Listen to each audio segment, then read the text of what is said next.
Austere Sattva Sri Sriman, His Divine Grace Srila Bhaktisiddhanta Saraswati Prabhupada Ki, Ananta Gaudiya Vaishnavinda Ki, Namacharya Srila Haridas Thakur Ki, Prem Shikaho Shri Krishna Chaitanya Prabhu Nityananda, Shri Advaita Gadadhar, Srivas Adi Gaur Bhaktavrinda Ki, Jagannath Subhadra Balaram Ki, Yamuna Mai Ki, Ganga Mai Ki, Tulsi Devi Ki, Bhakti Devi Ki, Shamakund Radhakund Giri Govardhan Ki, ISKCON South Africa, ISKCON Sri Sri Radha Radhanath, Temple of the Vedic Planetarium Ki, all glories to the assembled devotees, all glories to the assembled devotees, all glories to Sri Guru and Sri Gauranga. So today we'll be reading something from one of Prabhupada's walks. Just in case I don't know all the people here, can everyone introduce themselves, say their name? Starting with Patit Pavan.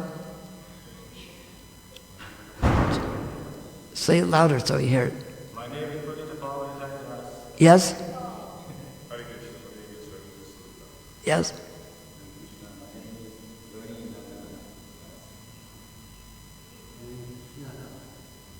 What is it? Krishna Das. Very nice. And yours? Ananda Sundari. Ananya? Ananga Sundari. Ananga Sundari. Okay, very good. Ananga Sundari. Others?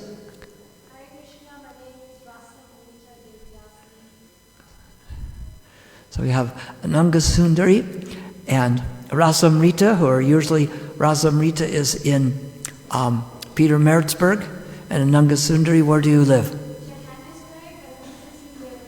Johannesburg, right, okay. Which temple you go to there? Transcendental in Asia. So now they used to have the feasts here. They would have at Peter Maritzburg and at New Jagannath Puri, Phoenix, they would have the feast at 11, and then they would have one at 3 here. So sometimes I got to give lectures at both, and I did the same thing in Johannesburg. I'd give a lecture in Malaysia, and then I would go to give the next lecture at either Midrand or Pretoria or Santon, because those are all later. So I got to do both. But now they're all at 11 o'clock, aren't they? More people want to come at 11 than 3? Yes? They do? And they have no problem cooking it by that time? Huh. And maybe at 3 then they can stay longer. When it gets later they feel like they have to go home right away. If the longer people stay, the better, because then that means they're associating with devotees. So if it's late, they feel like they have to go right away. But if it's already prasadam served by 3 or something, what time do they serve it? What? 1 o'clock. Okay, yeah, 1 o'clock. So then they have plenty of... Whereas before it started at 3 and they served it at 5, right? So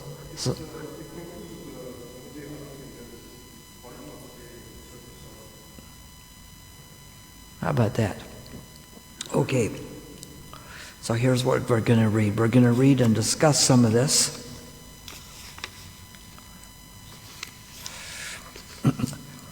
This is January 5th, 1976, which was January 5th is the day I came to Krishna consciousness. All glories to Srila Prabhupada. On their preaching tour in South India, Achyutananda and Yasodanandan Swamis had met an assortment of spiritual practitioners who have their own interpretations and twists on Transcendental Vedic Siddhanta. Now they are taking full advantage of Prabhupada's association to get definite answers to the challenge they regularly face. On the walk this morning, they played the role of impersonalists and challenged Prabhupada with a barrage of Mayavadi arguments. Yet no matter how hard they tried, they couldn't defeat the Vaishnava exegetics with which Prabhupada countered all their arguments. Exegesis is the understanding of spiritual philosophy. It's like the unpacking of it. It's kind of a big word. We don't use it in everyday vocabulary. But this is what was amazing, is how Prabhupada was able to understand whatever the different people were speaking. Like the impersonalists, he was able to defeat them, and he was able to understand what someone's good points are and what someone's bad points are. You see that when Prabhupada had the debates with certain ones, like cardinals and things, he would just lay down the line with them because he wanted them to understand the basic principles of real spiritual life. Prabhupada met with certain cardinals or bishops and said that, he says, you say in Christianity that thou shalt not kill, but why are they killing the animals then? So Prabhupada knew how to make all these arguments towards them. When I was in Mumbai, we were waiting for Prabhupada to come back from Nairobi. And we were at the airport, and Shaimasundar and Brahmananda and the others came out, and Prabhupada didn't come out. Turns out that Shaimasundar had lost the yellow fever card. So by losing the yellow fever card, even though Prabhupada had the vaccination, they wanted to quarantine Prabhupada in the Andheri hospital. So what I did, I was just a child, I would stay in the parking lot of the Andheri quarantine hospital, and in the morning I would go in, which was kind of funny for a quarantine. You'd think maybe they couldn't go out, but we could go in. They just had to see if they were. So I would go in the morning, and we'd have Mangal Artik with Prabhupada, and then there was a room almost as big as this, and there was 4 ping pong tables in the middle, and Prabhupada would walk around them chanting, and I would walk around the other side. When I got to one side, I'd look at Prabhupada, and he would look at me. When I got to the other side, I would look at Prabhupada, and he would look at me. And we did this for several days. Finally, there was one Indian family that had a boy maybe my age or a little younger, high school age. And he said, well, why don't you just stay with us, and you can go over there. But we stayed just in the parking lot. I slept there with a sleeping bag for a couple days, and the other days we would go in, and Prabhupada was talking about dialectic spiritualism. He was talking about all the different philosophers, all the way back from the Greek classic philosophers like Plato, Aristotle, Socrates, and he was explaining what points they had that were good and what points they had that were deficient. And he went on to the European philosophers, René Descartes, and who are some of the other philosophers in there? Albert Camus, Jean-Paul Sartre. Who are some other ones? Then there's the German philosophers. There's Nietzsche and Kant, Emil Kant. And so Prabhupada would discuss each of them, and he was very clear on what things they did correct and not. So Yasodhanandan and Amachyutananda are asking Prabhupada, and he's giving them the arguments to defeat them. Then Sri Gopal Reddy, the president of the local Rotary Club, also accompanied Srila Prabhupada on the morning walk. He is a secretary of a committee that, it says Mahasa, but it must be Mahamsa Swami, had formed for the new temple. The committee has been very active in making new ISKCON life members and obtaining pledges for construction work. Prabhupada was happy to see him and thanked him for his effort. Upon noticing a colony of mungis, or untouchables, Mr. Reddy mentioned that the government was distributing land to them. He asked whether ISKCON was engaged in any sort of social welfare work, because many people have asked him what our society did to benefit others.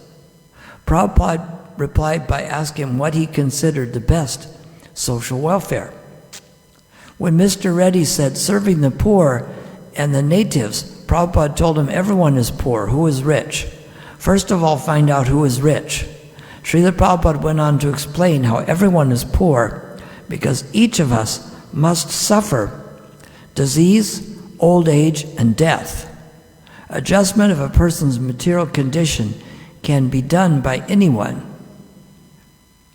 But ISKCON was established for a different purpose. These things are being done so many other people, and we are doing something that is ultimate. The hospital gives some medicine when there is some disease, but that does not mean that there will be no disease. Can they guarantee, I give you this medicine, no more disease? We are giving you that medicine, no more disease? That is the best social work. As soon as you give up this body, takvadeha punarjana nayati, you'll have no more birth. And if you have no more birth, then there'll be no more death. And if you have no more birth, there'll be no more disease. This is our prescription. Takvadeha punarjanma nayati. Not that he is finished, he goes back to home. That is the program. So people are thinking this, who is poor? But then we see that, I remember when I was a child, there was one man, he was, Mr. Pelletier, had invented the Purex bleach. It's like Clorox, but it's a different brand. And he was a multi-millionaire by dollars. He had a house right on the beach. And the house today would have to be worth 800-900, maybe billion rand, right on the beach, right? But because his office was right where they filled up the trucks, and somehow the trucks were down below and his office was up, so he got the fumes from the chlorine. And the chlorine gas, a little bit in cleaning is one thing, but a huge amount of chlorine gas is very toxic. Like if it blows up, they have so many chemicals that are an advantage, but when they become toxic, they're a big, big problem. So his brain became like a vegetable. And so he had all this, but he just had no idea what was going on. He had people to take care of him, but there he was sitting in a beautiful house, in a beautiful location with no mind. I'm trying to keep my mind in order. It's been adjusting to here has made me feel a little off track. It doesn't sound like my mind is going today, does it? No, that's good. We don't want it to go. You get that when you're tired and traveling, and then you wonder, oh, is this a dementia? Is this going to be perfect, permanent? Because you see, even these people have money. They get this. The one person, Steve Jobs, he used to come to the temple and wash pots, and the temple fed him. And he became the CEO of Apple and owned so much stock in it. He had a boat that was worth $200 million, which would be like, $200 billion would be like what? It would be like 10 billion rand. Is that a lot for a boat? I don't think it's a boat, that's a ship, right? A boat is like the thing you put on a ship, like a dinghy or a rowboat. You don't call that a boat, you call that a ship. But if you have a, let's say it come to, would that be 18 times that or 20 times that would come to about 4 billion? Is that an expensive one? Or South Africa? Even houses here, expensive houses, maybe 4 million, right? Or no more than 40 million rand, right? But 4 billion for a boat, that's a lot. And he's dead today, so all that money couldn't save him. So that's what Prabhupada is saying, who is poor? When people get sick, they suffer whether they have money or not. They go to a better hospital, but they're suffering. So Prabhupada gives instructions in many ways. We see Prabhupada has translated books. We have so many of them. You have the little box that has all of Prabhupada's lectures on it, and it also has the room conversations and the morning walks. So, continuing, on the way back to the house, a companion of Mr. Reddy asked Srila Prabhupada how to meditate. Although most people in India are familiar with the concept of meditation, or have even practiced some form of it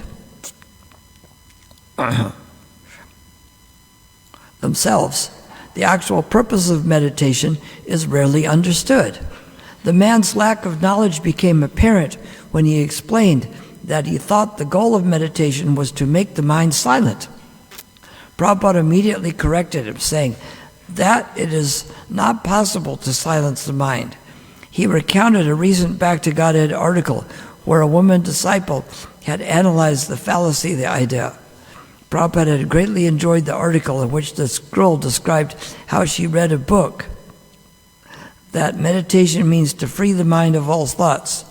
So she considered, how can I be free? How can I be without thoughts? I will think of being without thoughts, and that is the thought. Therefore she concluded it was bogus, and she threw away the meditation book. Prabhupada says the point is to think about God. That alone is the real meditation. So you clear it from thoughts, but you also enter it with thoughts. Does that sound like a contradiction? But it's the kind of thoughts we clear and the kind of thoughts we enter that's important. It's just like I tell people that with the computer, they have the theory that garbage goes in, garbage comes out. So I use the same theory so that I can give classes, but instead of garbage, I use Krishna conscious knowledge. So it says here, that it should become silent. Silent doesn't mean we don't talk, it means that we're not talking something material. So it becomes silent materially by adding Krishna. Here's verse Prabhupada says, Manmana bhava mad bhakto. The mind should be absorbed in my thought. Manmana, that is recommended. Where does he say, make your mind vacant and think of nonsense? Where does he say that? Do you know? Where does Krishna say, make the mind vacant and think of nonsense? Which book? It's not said, right? But some of these other books say that. He never says, and where does he say that you become silent? He never says, Ya ida paramaguya madbhaktu adiyasati nacha tasmin manusheshu kashchin me priya kritamaha. 18, 16, and 69. Anyone who speaks about this Bhagavad Gita, he is my dearmost friend, he said. So why one should be silent? Our ultimate goal is how to become dearmost to Krishna. And he never says that you become silent. Rather, he recommends that you always be engaged in glorifying me. Where is the silence? These are all manufactured by these rascals. Meditation and silence. These are not recommended in the Bhagavad Gita. After the morning walk, the sannyasis have been coming into Prabhupada's room for a few minutes, eager for as much association with him as they can get. As he relaxed behind his desk, waiting for breakfast, he told them, our preaching will go on only if we have spiritual strength. We may have external strength, he said, but success only comes if we have spiritual strength. Preaching programs will work only if there is purity. Citing the example of one of his leading godbrothers in Gaudiya Math, he pointed out that he has all kinds of material facility, money, mats, but what has he done for spreading Krishna consciousness? He explained that simply amassing material wealth will not bring spiritual success. He gave the example of milk touched by a serpent. It looks like milk, but it is spoiled. How do we keep our spiritual strength? Prabhupada asked. We keep our spiritual strength by being very strict Vaishnavas. He told us by strictly following the principles and not giving any consideration whatsoever to Maya's allurements. Maya is always trying to weaken us, he said. But if we think only of Krishna, we will have spiritual strength. If we think of something else, then we will have no transcendental potency. As always, Srila Prabhupada emphasized that we must remain strictly regulated and chant all of our rounds every day. So that is the most thing, is that the purity is the force. And so, even though we have a temple for preaching, and we go out and do preaching other places and in the temple, and we print books and do many things, what do we do first part of the day? Who can tell me what we do first part of the day? Eat breakfast? Go to the ShopRite? No? Do we go to the ShopRite? Ever? Sometimes, right? So what do we do first? Do we rant or do we chant? We come to the temple for Mangal Artik. Some people wake up before and do some chanting before. After the Mangal Artik, then we spend the time just chanting. Sometimes mine gets interrupted because I have to contact America, because 6 o'clock in the morning here is like 8 at night there. So if I don't get a hold of them then, by then we have Guru Puja and class. By that time, 7 and 9 are the equivalent of 9 and 11. It's too late. So if I have to contact them. But I like it when I can I got good concentration in Vrindavan, what I used to do. That's why I do it. Here, of course, I'm meeting with people later and having different programs. It seems it wouldn't be quite as feasible here. But there, what I do is I go to bed at like 3 or 4 in the afternoon and wake up at midnight, maybe earlier, and then just chant for more than 4 hours all the way to Mangal Artik. And that really got it going, but that's hard to maintain. That was something that was done originally in the COVID time because we couldn't go out anyway, so I might as well stay home, wake up early. And you wake up early, you think there's all this time before much happens that you can just be chanting. It is possible to chant, to wake up for breakfast and chant, and then try to chant all the way till midnight, but it's usually not quite as effective and other distractions come along. There aren't other people in contact or other things to do. So generally during the time in the morning, from like 5:15 to 7, we try to concentrate it on just chanting on beats. And this will give us spiritual strength, because we find if we're concentrated on something, it means more. Just like if I'm talking to you and I'm thinking about what you're saying, it means more than if I'm just responding. I remember my mother was an attorney and so was my grandfather. And then one woman called up and says, "And how are you?" She says, "Fine." She goes, "And how's your father?" My mother said, "Oh, he passed away 3 years ago." The woman says, "Wonderful." She wasn't listening to what was said. She just figured she'd answer with something wonderful. "Oh, that's wonderful. He passed away 3 years ago." Wonderful. So we have to have this concentration on Krishna to be effective. All GBC members are required to send in monthly reports to Srila Prabhupada. Satsvarupa Maharaj sent this for his month of December from Santa Cruz, California. He is in charge of the library party, selling standing orders of Prabhupada's books to universities in the US and Europe. He and his group have been remarkably successful. They are now trying to approach public libraries, and he outlined his strategy in the letter. He also reported that many extremely favorable book reviews have been written from our professors. He wrote, "They are praising our books in language more exalted than any of his disciples could praise." The reviews from Oakland are from some of the biggest linguistic authorities in the world.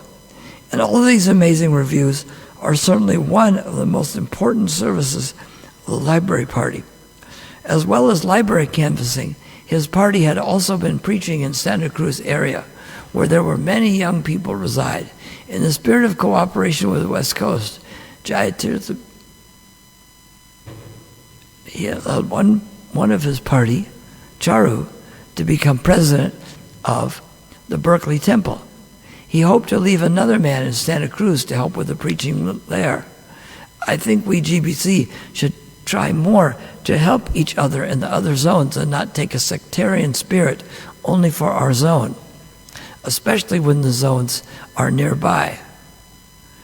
He had over 100 preaching engagements alone in Texas colleges during January and February, and asked if he could carry small Gorni ties onto the campus. 100 preaching engagements in 2 months, that's pretty good. That's 1.5 a day.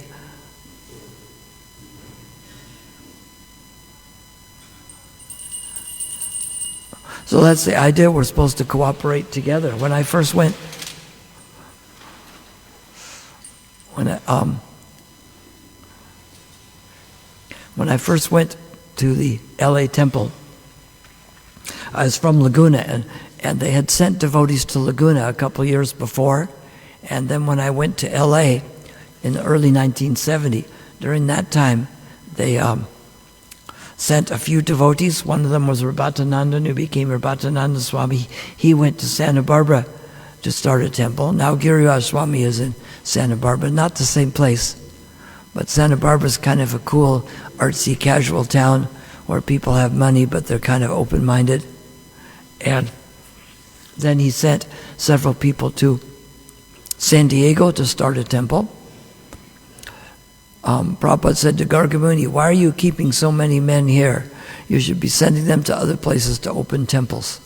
You know, now so many places like to keep so many people there, but of course we have opened so many. Look how many we've opened in India. And sometimes it's better to maintain than to open too many, isn't it? During the COVID there was trouble maintaining. But it seems like temple is going on. We still are able to have all of our programs, and we have the guards, and we have a generator when electric goes out, so it sounds like we're ahead of the game, doesn't it? All right. He also wrote about his own growing interest in Prabhupada's books. "I am coming more and more drawn to read many books you have published. Since there are so many books, and since I am a sannyasi in a GBC, constantly being called to lecture and answer questions, I take it as a special responsibility. I have therefore been trying to read at least 3 hours a day, and more whenever possible, although I try not to neglect management duties." How much time do people read here? Anyone like to tell me how much time they read? Who's read the whole Bhagavad Gita? Nobody?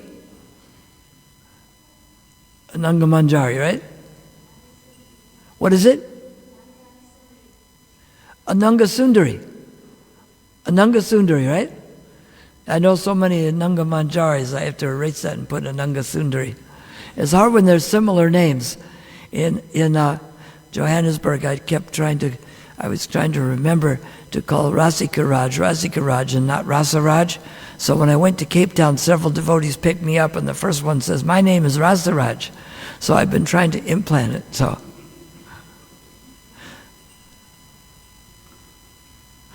Ananga Sundari. Ananga Sundari. I have never heard that name before. It's unique. Wow. Who were you initiated by? Bhakti Charaswami. It's too bad we lost him during COVID. So,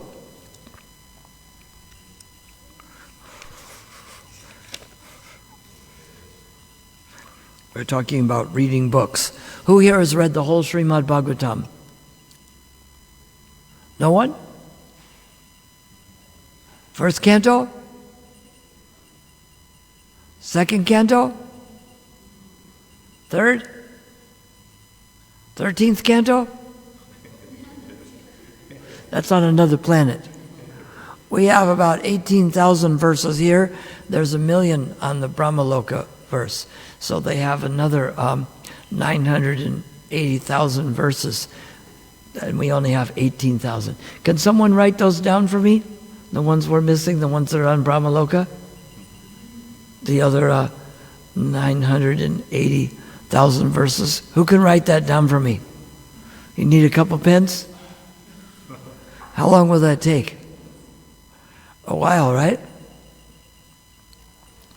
Prabhupada says in his books that because other planets are more advanced, the pastimes are more advanced there. He's continuing Satsvarup. In your books and tapes, I receive the greatest solace. Is that amount of time spent reading excessive? Finally, he said that they are researching the philosophy of having favorable scholars make recommendations for Prabhupada to receive the Nobel Prize for Literature. Prabhupada was happy to hear Satsvarupa's lengthy report. He was especially pleased with the success in making standing orders, and with this, the idea of placing his books in public libraries, which we said would be a great victory. He also considered the book reviews very important. In fact, his secretary always carries a file with all the latest reviews, which Prabhupada shows to visitors at every opportunity. He also appreciated Satsvarupa's spirit of cooperation and told him everything should be done cooperatively. Ours and yours are material conceptions, and we have no place in our Krishna consciousness movement. If the members of our movement are unable to cooperate, it will be very difficult to spread the mission of Lord Chaitanya. Prabhupada says that we would show our love for him by how much we are willing to cooperate with each other.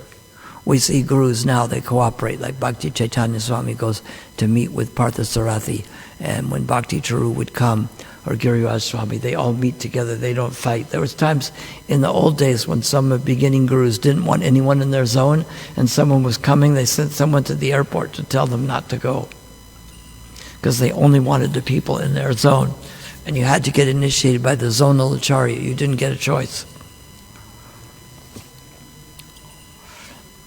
He did not approve of taking deities into classrooms, lest the students think us fanatics, and instead recommended a large picture of Gaur Nitai. As for Satsvarupa's reading schedule, Prabhupada approved wholeheartedly. Yes, as a sannyasi and a GBC, your first duty is to read my books. Otherwise, how will you preach? In order to remain steadily fixed in Krishna consciousness, there must be a sound philosophical understanding. Otherwise, it will be only sentiment. Whenever you find some time, please read my books. Shortly, we will be introducing the new system of examination for those students who are ready for second initiation as well as sannyas. According to the degree, devotees will be accepted to read and assimilate our different books. Our first business is book distribution. There is no need for any other business. If book distribution is managed properly, pushed on with great enthusiasm and determination, and at the same time if our men keep spiritually strong, then the whole world will become Krishna conscious. Radha Vallabhadas sent a letter from Los Angeles requesting Srila Prabhupada's advice about the new printing standard for Srimad Bhagavatam. Prabhupada's main concern is practicality. He advised him that the first consideration was cost effectiveness. He didn't want the price unnecessarily increased. Scholarly appreciation is important, but more important is Krishna consciousness actually being put into practice. Similarly, he sees the Nectar of Devotion as a book of great worth because of its practical spiritual value. The devotees have been thinking it primary book for distribution in ISKCON. Thus, the small printing. Prabhupada oversees it as having a far wider audience. He expressed the same sentiment to Radha Vallabha that he impressed upon Tamal Krishna Maharaj a few days earlier. The Nectar of Destruction hasn't come out very nice. Yeah, not nectar of instruction.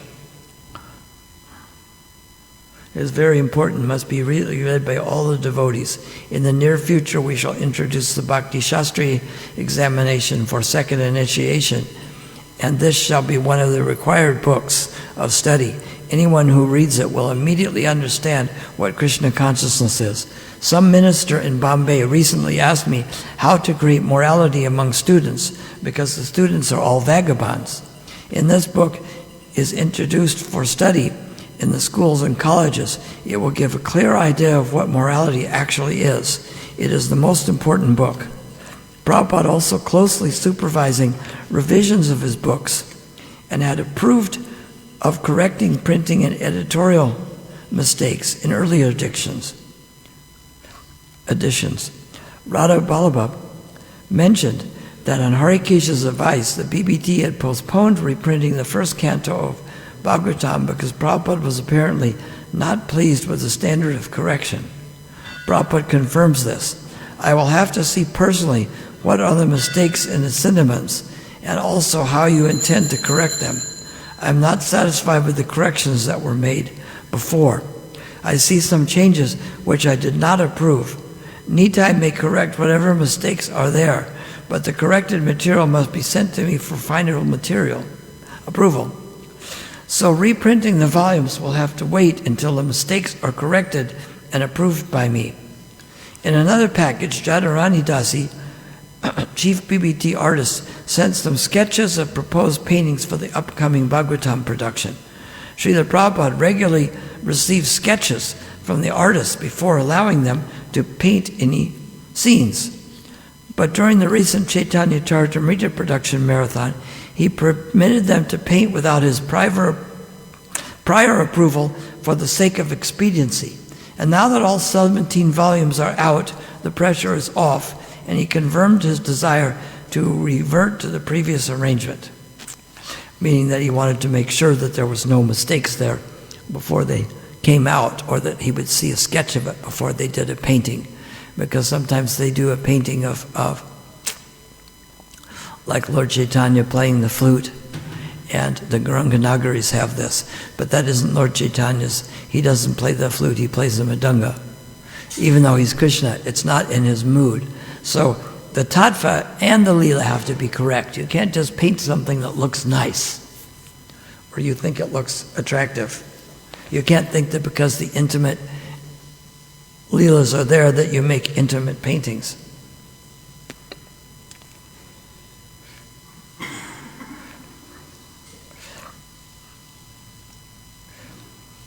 Being with Prabhupada is like being in Action Central.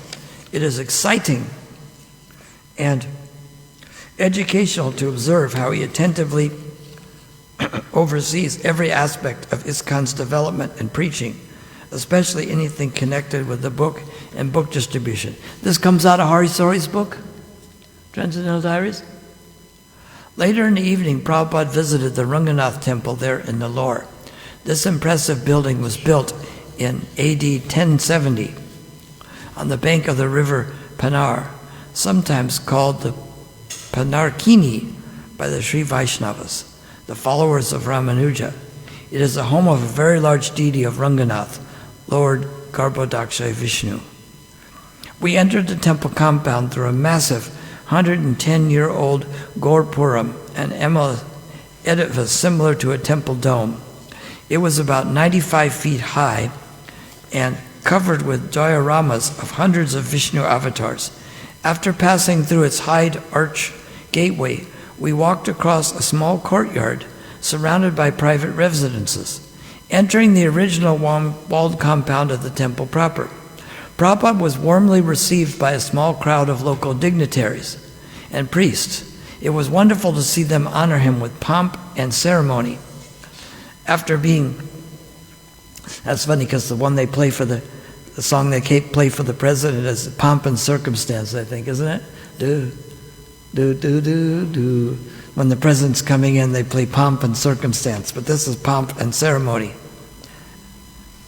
After being draped with a newly woven cloth, he was led around the temple precincts, preceded by a Shanai band. The band included a Nadashwaram, which is 6-foot-long Shanai. Its exotic wail traditionally announces the presence of an auspicious guest. There was also a tathil, a double-headed drum, played a tone end with a stick and slapped by the player's metal-ringed fingers at the other, producing staccato rhythms. High above Prabhupada's head, the white silken canopy of the 8-foot wide ceremonial umbrella offered shade, while simultaneously marking the position to inquisitive bystanders of the most important person present.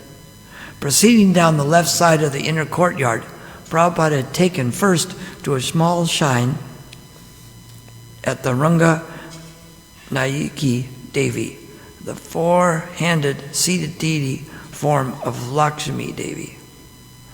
He was led next to a multicolored room used for various festivals, built in the 1930s. A gazebo stood in the center. Its 4 columns covered its mirrors. The gazebo's ceiling had a painting of baby Krishna sucking his toe beneath it, and there was a sitting place for the deity. At the gazebo's 4 corners hung large glass bowls for use as candle holders. The walls of the entire wall were mirrored to the height of 8 feet, and the rest of the walls being decorated with various colorful paintings of Vishnu and Krishna Lila. The main ceiling was covered with paintings of Das avatars. Our guides explained that the mirrored room was built to enable people to see the deity from anywhere in the room. From there, Prabhupada was led to the main temple, its interior very majestic and imposing. 11 floors of black stone, and colored ceramic tiles accentuated its antiquity, meaning how old it is. Beams of solid rock running across the tops of about 80 or 90 equally substantial pillars supported the low stone slab pillars. The pillars were spaced so closely together, I got the impression of having ventured into a maze. There was a squat, claustrophobic feel to the nave, and the lack of natural light in the inner chamber made me feel very insignificant indeed. After the parikrama of the deity room, the pujaris finally led Prabhupada into the sanctum sanctorum. We walked first through an ancient portal flanked by 6-feet-high murtis of the Vaikuntha guardians Jai and Vijay. When we passed under a small carving of Gaja Lakshmi, Lakshmi flanked by 2 elephants pouring water on her. We passed through heavy doors adorned with at least 30 or 40 heavy brass bells hanging from the large metal rings. Inside, a final arch of tarnished silver bore the symbols of Sri Vaishnava Sampradaya, Garuda, Lotus, Tila, Conch, and Hanuman, ornamental snakes, coiled around either side of the arch's underside. Passing through this archway to the innermost recess, we finally came upon a 10-foot-long deity of Garbhodaksha Vishnu, lying resplendent on his back on his couch of Anantasesha. He wore a high-peaked silver helmet, and his long arms and lotus feet were covered with silver. Lakshmi sat on the lotus flower on his chest. Overall, his appearance was extremely impressive. On the back wall, rising from the Lord's navel, Lord Brahma perched upon his lotus. At Sri Vishnu's lotus feet, boy, it's fantastic, isn't it? Stood Sri and Bhudevis, his eternal consorts. Standing in front of the main deities was a Utsavamurti, festival deity of Ranganath Swami. This was flanked by 26 high, beautifully formed deities of Sri and Bhu. As Prabhupada stepped inside the deity room, we also pressed in close behind, eager to have the opportunity of the Lord's intimate darshan. Prabhupada stood silently as the pujari made a simple offering to the Lord by waving a plate of burning camphor and coconut before the deities. The pujari then distributed the blessings of the Supreme Lord by placing a helmet with the miniature shoes of Vishnu on top of it. First of all, Prabhupada's head, and then on ours. We left the central temple, crossing to the other side of the compound, where Srila Prabhupada was shown yet another small house divided into 2 chambers. One room held various palanquins for the use of the Utsava deities. Especially impressive was the golden palanquin built in the shape of Garuda. There were some in the shapes of swans, celestial snake, elephant, and a lion. The other inner chambers contained a shrine in which reposed deities of the 17 Alwars, the personal forms of the paraphernalia of Vishnu, beginning with Ramacharya. After seeing all the deities, Prabhupada was given a seat of honor in a covered section in the temple enclosure. We were then invited to perform kirtan, and all the locals joyfully joined in. A few minutes later, our host served us an excellent feast. It was done so quickly and efficiently that Prabhupada afterwards commented that their management had been first class. He said he wanted us to learn how to manage things as nicely. It was an enjoyable visit, and Prabhupada was highly pleased. As we returned in the car, however, Tamal Krishna Maharaj sounded a bleak note. He mentioned that the temple was now in government hands, and even though the Ramanujan sites were looking after it, every temple in Andhra Pradesh had been taken over the government. The takeover scheme was originally meant to usurp the revenue collected by Balaji, the famous deity at Tirupati, who is said to receive at least 1 lakh of rupees every day in donations from pious visitors. Maharaj said that he thought the long-term strategy was to allow the temples to become gradually run down and then close them. Prabhupada seemed to agree. The evening program was very good, and again it was a maximum capacity turnout. Prabhupada continued his previous nice talk about atonement with the next 2 verses about the 6th canto. Maharaj Parikshit said, "One may know that sinful activity is injurious for him because he actually sees it as criminals punished by the government and rebuked by the people in general. But because he hears from scriptures and learned scholars that one is thrown into hellish condition in the next life for committing sinful actions. Nonetheless, in spite of such knowledge, one is forced to commit sins again and again, even after performing acts of atonement. Therefore, what is the value of atonement? Sometimes one who is very alert so as not to commit sinful actions is victimized by spiritual life again. I therefore consider this process of repeated sinning and atoning to be useless. It is like a bathing of an elephant, for an elephant cleanses itself by taking a full bath and then throws dust over its head and body as soon as it returns." The second sloka described the bathing of an elephant is a favorite of Srila Prabhupada's. He gave a wonderfully fluent lecture on the spellbound audience, how only the process of devotional service can fully eradicate the desires that lead a person to commit sinful activities. To illustrate the point, he said the story of Mrigarhi, the hunter who had formerly taken pleasure in half-killing animals, but that after meeting the great saint Narada Muni and becoming a Vaishnava, he was reluctant to step on even an ant.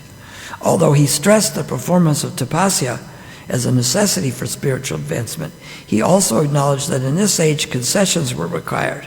Tapasya begins with celibacy. We have heard the meaning tapasya, austerity or voluntary, rejection of material enjoyment. But I do not like to do something because it is not pleasing to me. But for the sake of spiritual advancement and spiritual life, I must have it. Now one may say that if I give up all these things, which I am habituated to, there will be some painful condition. So Bhagavad Gita recommends to tolerate. Even though it is painful, it is not at all painful for those who are trying to practice. In the beginning, it may be painful. Bhagavan Krishna is advising that even if painful, you must do it and tolerate it. Sometimes to cure our disease, for example, a fever, we have to swallow very bitter quinine pills. But Sri Chaitanya Mahaprabhu, considering the people of this age, Kali Yuga, he knew that people will be able to tolerate even little pain, would not be able to tolerate even little pain for advancing in spiritual life. So he recommended Harinama, Harinama, Harinama, Eva Kaleva Nam, Galur Nasteva, Nasteva Gatir Anyatha. The evening ended with another presentation of books to New Life members. As the devotees showed a film and chanted, Prabhupada returned to the car home. So that's the end of it. We'll stop there. We're going to Phoenix today it's the 50-year anniversary of Bhakti Chaitanya Swami's joining Krishna consciousness. So we will go there in the late afternoon, I think 3:15. So we will break now. Hare Krishna. Thank you for printing that out. Did you print it or?